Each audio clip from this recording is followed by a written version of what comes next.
Have you ever applied for a job and felt like you were signing up for a humiliation ritual? When is it okay for an interview process to be 8 rounds long? I've applied to 100 companies online and I haven't heard a single response. Within the 1,065 jobs, 813 ghosted me. I got rejected by 241. Companies are requiring 3+ years of experience for 35% of entry-level jobs. Look at this graph.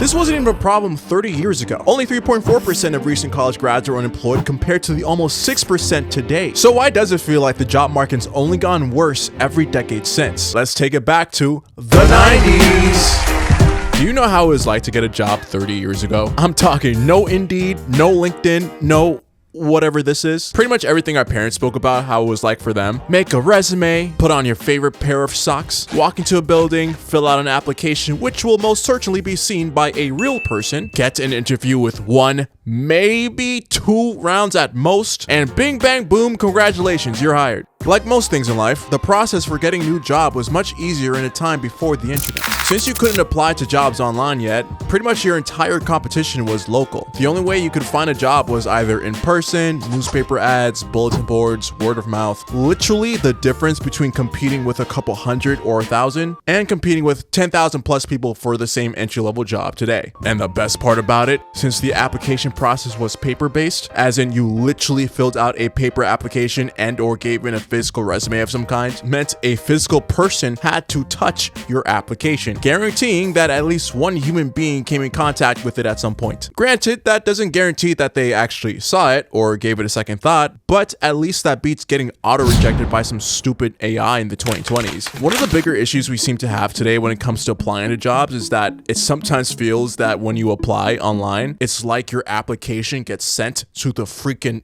ether. And the rejection letter seems disingenuous because you meet all the qualifications for the job, and although you have no evidence for this, you just know your application has yet to reach a real person. You know that same feeling when you go on LinkedIn and see a job posted, an hour ago and 100 people already applied? Yeah, wrap it up, buddy. But let's not pretend the job market was perfect in the 90s either. I mean, it couldn't have been when the decade literally started with a recession. The savings and loans crisis, the Iraqi invasion of Kuwait, spiking oil prices, central banks creating restrictive monetary policies in response to inflation, and other factors worldwide all led to what was essentially a hiring freeze for about 8 months up until 1991. To save costs, companies had to let a lot of people go, which, to be fair, 8 months is a relatively short period of time by global recession standards, but the problem persists, however, when you realize that not only did companies fire their employees, they weren't rehiring after the recession either. Enter the jobless recovery. You see, boys and girls, in decades past, usually after an economic recession occurs, even after the worst ones you can think of, once the economy bounces back, the idea was that the same companies who had to lay employees off would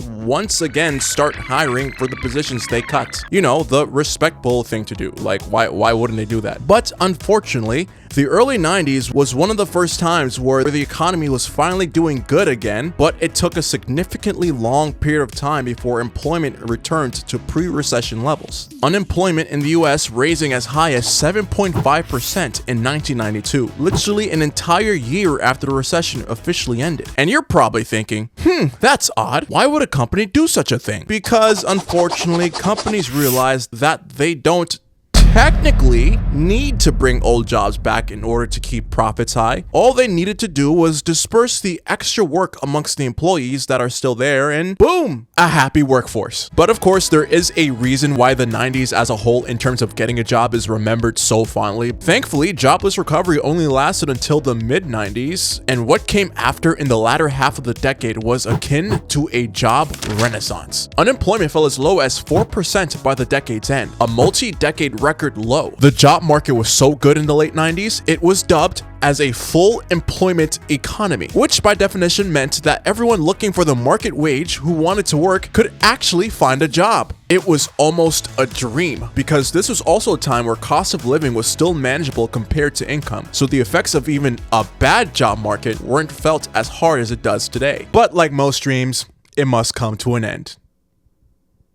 But at least there's the 2000s. The 2000s holds a special place in the hearts of everyone who was privileged enough to be raised in it. Now I'm talking about Play-Doh and the sweet smell of chemicals when you open that can, the Nintendo DS, and that one dog game where you have to keep your dog alive that I guarantee you haven't taken care of in over 2 decades. The old Disney Channel games we used to play on the website. Man, I used to be the stuff. But you want to know what did not hold a special place in any of our hearts? The dot-com bust. You see, in the late 90s, a large reason why the job market was regarded to be one of the best in recent memory was the surge of the internet and the rapid spread of computers at the time. As the internet grew in popularity, companies began hiring aggressively in widespread anticipation of future growth. Investments in internet-based tech companies grew massively from the thought of what future profits would look like in a world dominated by the online web. But you want to know what the problem was? All this talk about future internet growth and profits were speculative. No one actually knew what the heck they were talking about. Companies hired way too many people way too quickly, only for the profits they speculated to have to never come. So as we rang in the new millennia, the 2000 stock market crash unfortunately caused a lot of people to lose their jobs as a result.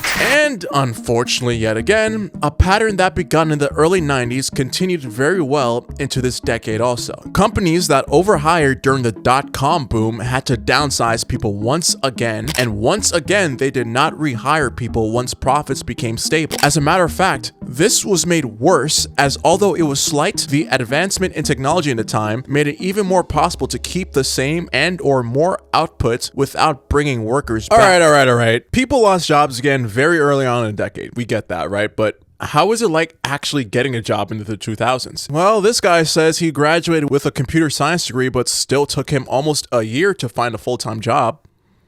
Sound familiar? But it's pretty similar to how it was in the 90s though. Most resumes were mailed in or sent in person, and the early 2000s applications were still mainly paper-based. But with computers now, a few websites started popping up specifically for posting new jobs. But we'll talk about that later. But y'all want to know what else was different? Did you guys ever hear something called degree inflation? Alright, picture this. Imagine it's the 90s, right? You walk into a company office excited because you just got an interview for a role that you saw in the newspaper earlier that week, and the minimum degree required was a high school diploma. After 2 whole round interviews, congratulations, you got the job. Easy enough, right? But now let's say instead of 1995, it was 2005. In this timeline, you see the same exact job posting that was once available 10 years ago. Same description, same pay scale, same qualification.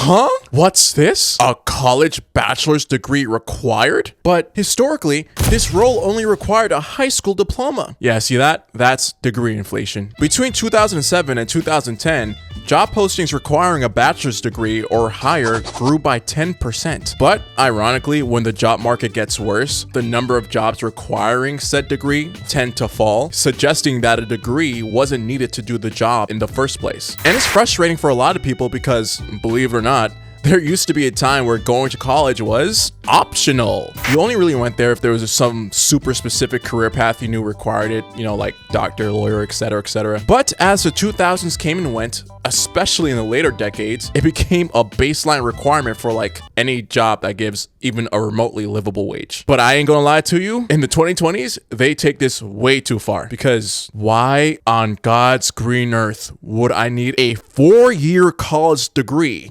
to be a receptionist, to answer phones? I need a 4-year bachelor's to answer a phone? If companies were being honest with themselves, a lot of jobs could be learned on the job with proper training. And the reason why the rise of degree inflation begun in the 2000s was that after the early 2000s recession, companies became more risk averse. And even if it doesn't require it, they would literally just rather have someone who was willing to do additional school and succeed versus someone who just didn't. They thought it was better to hire someone overqualified they didn't have to train versus someone who meets qualifications, but they probably might still have to train. Yeah, sad reality. But a sad reality made worse by the end of the decade with the 2008 financial crisis. Low-key, I feel bad for people who are old enough to job search in the 2000s. Not 1, but 2 major recessions to bookend the decade? Wow. Couldn't be me. Post the 2008 housing crash, job searching became as easy as trying to put a thread through a needle while blindfolded. and getting punched in the face. Everyone was getting laid off and no one was really hiring, and people had to accept job offers purely off of survival, as in they applied to jobs way below their skill level, and being unemployed for an extended period of time was common. And the economy didn't fully recover until several years later in the following decade. And at this point you're probably thinking, but Tyreek, I remember 2008. There's no way there's anything in the 2010s that's any worse than that. The 2010s. Ah yes, the decade that holds the year everyone won't stop talking about for some reason. But I get it though, 2016 was a vibe. Pokemon Go, Fetty Wap, YouTube pre-Mr. Beastification, Drake pre-Millie Bobby Brown. It was truly something to behold. But you know what wasn't something to behold?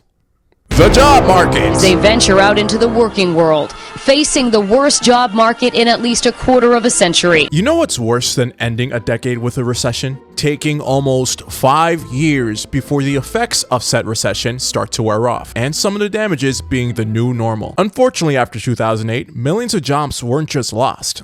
They were eliminated. Literally entire industries were downsized and never returned to the employment levels before 2008. Coupled with the fact companies realized they don't need as many roles as they once did to operate the business, hiring processes naturally became a lot slower. Overall country GDP grew, stock market grew, corporate profits grew, but employment stagnated and wages failed to keep up with the price of everything else. Which is probably worse, right? Because imagine being told by news outlets and other media that the economy is good, stock market is going up, yet you're still struggling to find a decent paying job and pay for necessities. And it's a worse sickness when you combine this with the fact that now with the internet, it's not just you and the guy down the block competing for the same job, it's you versus literally the entire world potentially. Especially now that people are willing to relocate for work and companies are willing to sponsor visas, your competition could literally be someone who hasn't even stepped foot in the country the job is located in yet. And low-key, they're probably better than you at it too, so I don't blame them. I mean, applying to jobs online has obvious benefits. You can apply to more jobs quicker than ever before, and like I said, you're not limited to where you currently live. In theory, you should be getting replies quicker because communication channels are now more streamlined. However, whatever was made easier for job hunters was also made even more easy for job hirers. Probably the most infamous change to the job hiring process was when applicant tracking systems, ATS, became mainstream. All this means is, unlike the past where every resume had to come in contact and hopefully reviewed by a real person at some point, this automatic system made it so resumes and applications were scanned by software before any human saw them. Which, you know, I get the convenience of it. When you have 10,000 plus applicants, you're not going to sift through every single one. But the problem is the system was designed in a way that overemphasized the importance of keywords and specific credentials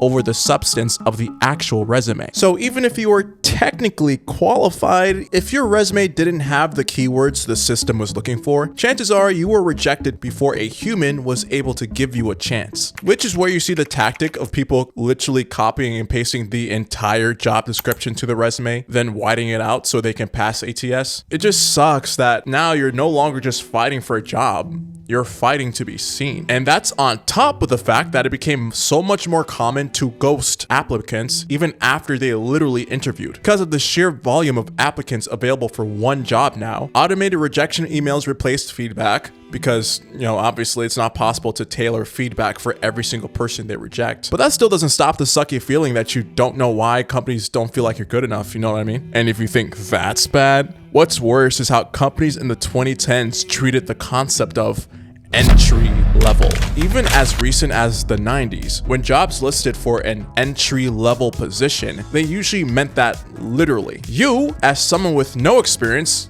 actually had a legitimate shot at working at a role for a company, even if you had little or zero exposure to that career path before. In the past, this was justified because it usually meant the employee was willing to accept lower pay in exchange for potential experience and on-the-job training. And it was seen as an investment on the company's end because at the time, it was a common expectation for employees to stay with the same company for a long time, and the entry-level model only worked if employers believed workers would stay long enough enough to justify training them on the job up front. However, as you can imagine, moving forward to the 2000s and into the 2010s, now that layoffs unfortunately became a common tactic when business is not doing so well and teams were kept intentionally as lean as possible, society now has a learnt scarcity mindset when it comes to applying for jobs, and companies now realize that they can get away with paying someone entry-level wages with higher than entry-level experience because they can. And they're way more risk averse, not really willing to take the chance on someone to train them for free when they can simply wait for someone who is already competent.